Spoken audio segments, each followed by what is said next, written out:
Okay, time for a new video, and whether you are somebody new to my channel or you are returning to my channel to watch this video, it is greatly appreciated.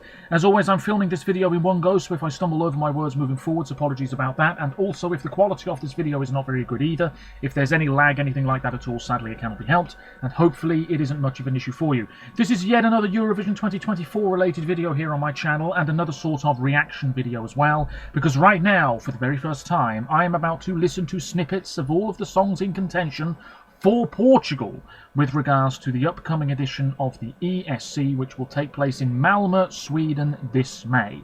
I have some information in front of me to make sure I don't forget anything too important. As always, feel free to let me know your thoughts about any of these entries by leaving a comment down below, and as always there are links in the description to my other social media pages. Check them out if you so wish. So, Portugal, Festival da Canção, of course, will be back on February the 24th with the first semi-final.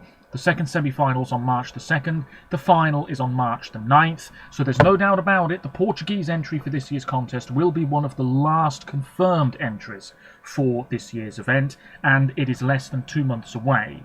As it says here, prior to this year, Portugal has participated in Eurovision 54 times since debuting in 1964, but they've only won once, and what a big win it was in Kyiv 2017. Salvador Sobral with the very intimate, quite magical sounding Amar pelos dois, Love for the Two of Us. When I first heard that song, as I've said before on my channel, I loathed it.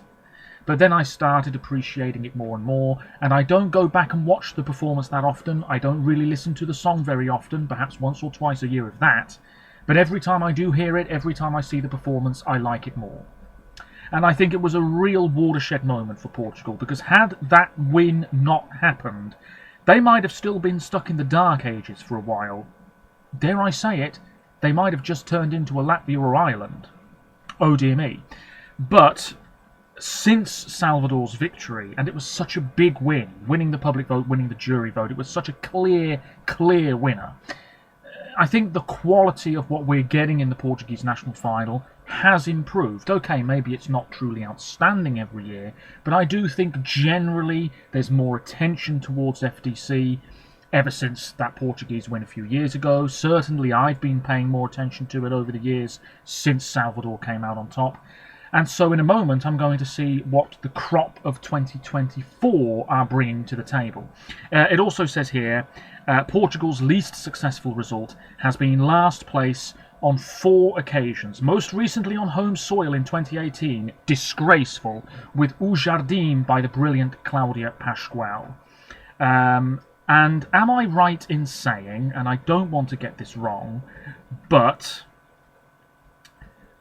wasn't the first black musician at Eurovision a Portuguese representative? Was it this chap? Yes, it was.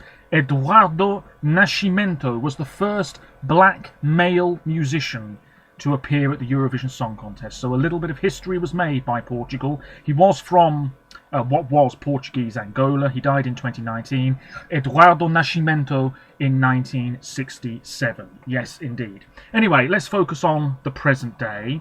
It says here that, yes, 14 entries out of the batch that we've got were by direct invitation of composers by the broadcaster RTP, and the remaining 6 from a record 809 entries received through an open submission window last year, which was open for a few months. And then the full versions of the entries had to be sent into the broadcaster, I guess, by November the 30th. So, like I said, we've had Salvador, and then we had Cláudia Pascoal, fantastic. Then we had Conan Osiris with Telemoveis, which is a song, honestly, I thought it was overrated as all hell. I don't mind it, I can tolerate it, but I've never loved it. Didn't qualify in Tel Aviv. Then we had Elisa, bit forgettable, it must be said, but pleasant enough. Then we had the Black Mamba, fantastic, massive dark horse. We had Maro with Saudade Saudade, fantastic. That finished in the top 10. And then in Liverpool last May, we had Mimi Cat with Ai Coração, which was second in the running order. Did well with fans, but sadly the result was maybe on the disappointing side. But the quality I think generally has improved for Portugal over the past few years since they won. Anyway, let's see what 2024 is all about. Mr. Eurovision Recaps has the recap of these entries on their channel. The songs have been out for a little while already. The video I'm watching won't be in the bottom corner of the video you're watching, but that's the way it usually is. You've probably seen this video by now anyway. You know how it works if you're a regular viewer of my content. Here we go. What am I expecting? I'm expecting a lot of fairly mid-tempo, dreamy-sounding songs in the Portuguese language, of course. There'll probably be one rocky-type entry. There'll be a few established names, a lot of newcomers, and there'll probably be some very, very impressive vocals too. Will there be anything, though, that could win the Eurovision Song Contest? I don't know. What are your thoughts so far on the Eurovision season? I think the quality is all right, but I still think we're awaiting a few songs that are really top quality to come through the national finals. Anyway, here we go. Deliver the goods, Portugal. I'm looking for immediacy, as always. So first up is Casa Portuguesa by Bispo. Low-key R&B. Can I just say as well, the visual design of FDC every year is really nice.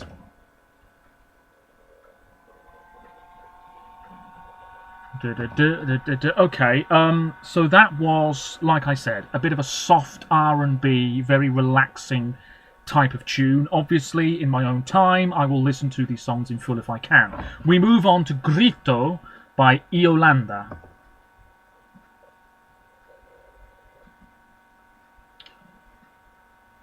Powerful.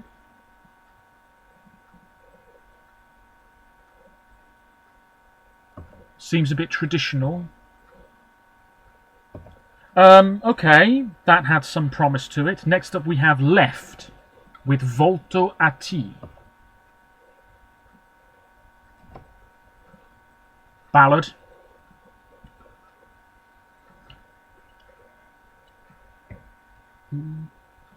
You're going on the list, and I'll tell you why, because I think I like the sound of the guitar in it more than anything else. Oh, it sounds very romantic. Next is Jarbosch with Pelas Costuras. Okay, this is a bit more up-tempo, rave-like almost.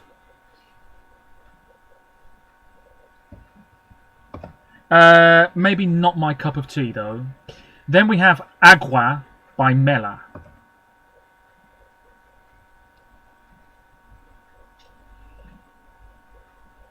Okay, it's got this notable refrain.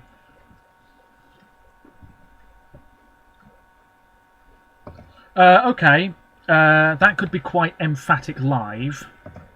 Next is Arfia Lingua by Mila Dores.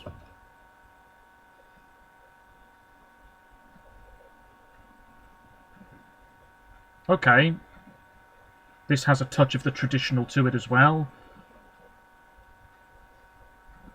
Maybe doesn't have a notable hook though, at least in that snippet.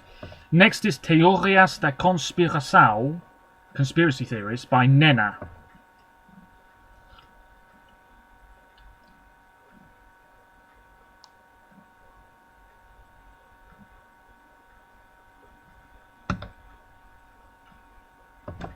Quite mellifluous, you're going on the list. Of course, I have no idea at this stage if there is a clear favourite. But that's on the list. Next is Memory by Noble. Oh!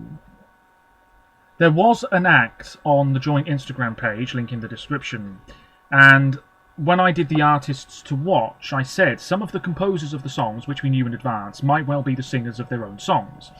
And I think it was Noble or somebody else. And a lot of people commented on that post, clearly very excited for them. It might have been this group, I don't know.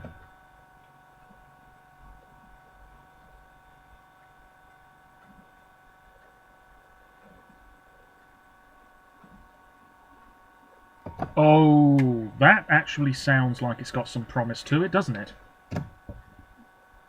Oh, yeah, Portugal is so good at this. So good at this. I'd say they're top of the pile for me, perhaps. Songs that just calm you down. Portugal are great at this sort of stuff. Next is Bem Longe Daqui by Perpetua. Oh, okay. It's got a slight new wave thing going on. I don't think that's a contender, though. We then have Pontos Finais, apologies for my pronunciation here, by Rita Rocha.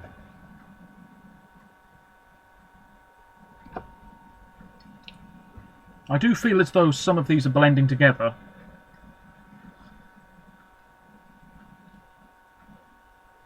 It's okay. O Farol by Buba Respinho. Curly hair and glasses. I can relate. Low key.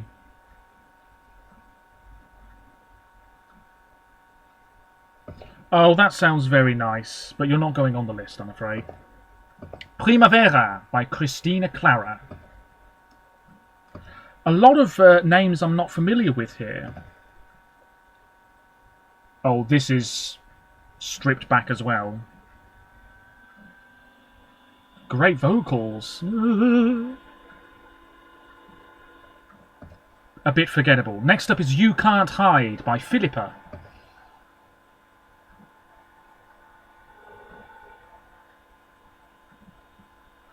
Ooh. Ooh, I say. Quite breathy vocals in the English language. I bet a lot of people are liking the sound of that one. Quite moody. Yeah. Next is Huka with Pé de Chorro.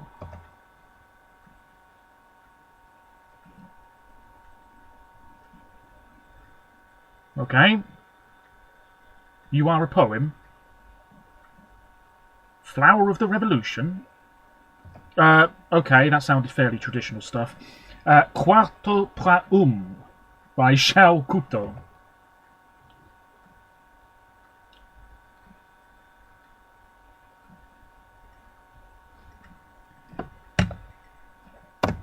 You're on the list. Xiao Couto. This is immediately striking me as a fairly charming effort. Oh! Doce Misterio by Leo Medea.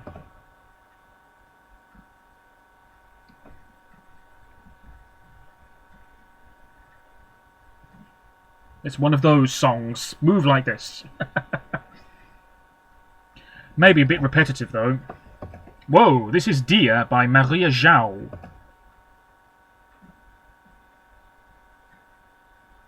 Whoa, whoa, whoa, what language is this? It looks like some sort of African language. I've no idea. That was a different language than Portuguese, though, I think. That seems very different indeed. I'm not sure what to make of that. Next up is Aceitar by No Maca featuring Anna Maria.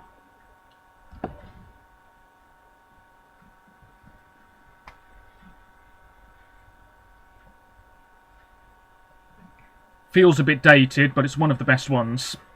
Immediacy. Criatura by Rita Onofre.